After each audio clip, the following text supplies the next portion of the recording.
And it is just such an honor to be here just over 2 years after we introduced the original Green New Deal resolution, which has now inspired a great deal of similar resolutions and Green New Deal resolutions adopted and introduced in municipalities and states across the country. And not only have similar resolutions been introduced, but we also have seen inspiration into other forms of Green New Deal legislation, like the Green New Deal for public housing, the Green New Deal for public schools, and beyond. But, I think one thing that's very important for us to discuss about is a very urgent matter, which is the infrastructure package that is right here before Congress, that is being negotiated by both the House and the Senate. And while I certainly wish sometimes that our legislation was informed primarily by the legislators that are here writing this legislation, by communities that are impacted by this legislation, it goes without saying that there's a great deal of dark money involved in the fight on climate change. And that dark money is intended for us to not act in this situation.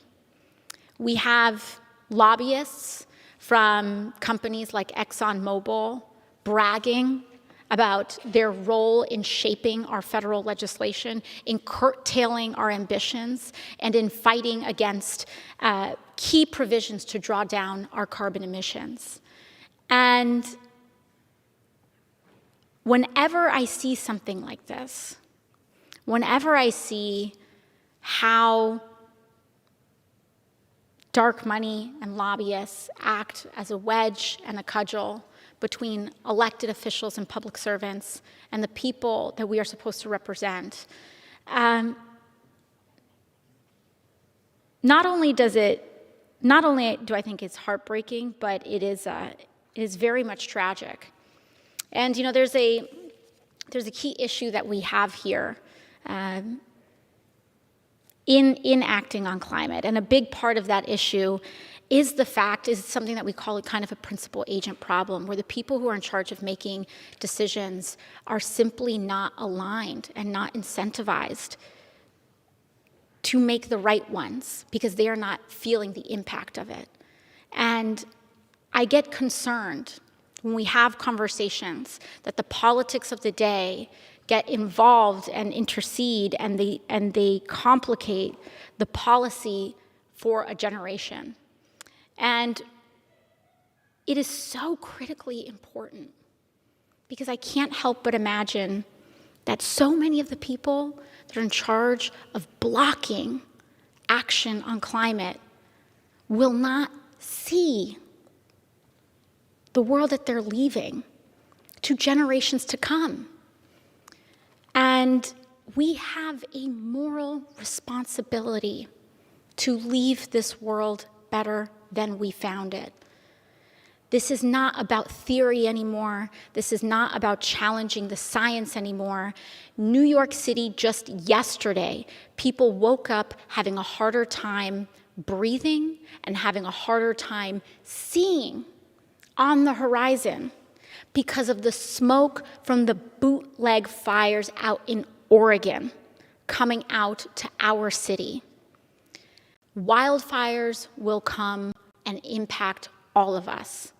Floods and waters will come to impact all of us, but they will not impact all of us equally. The most vulnerable communities will be left behind, and we can stop it. It doesn't have to be this way. Not only can we stop it, and not only can we draw down our emissions, but we can create millions of jobs doing so. Millions of good union jobs.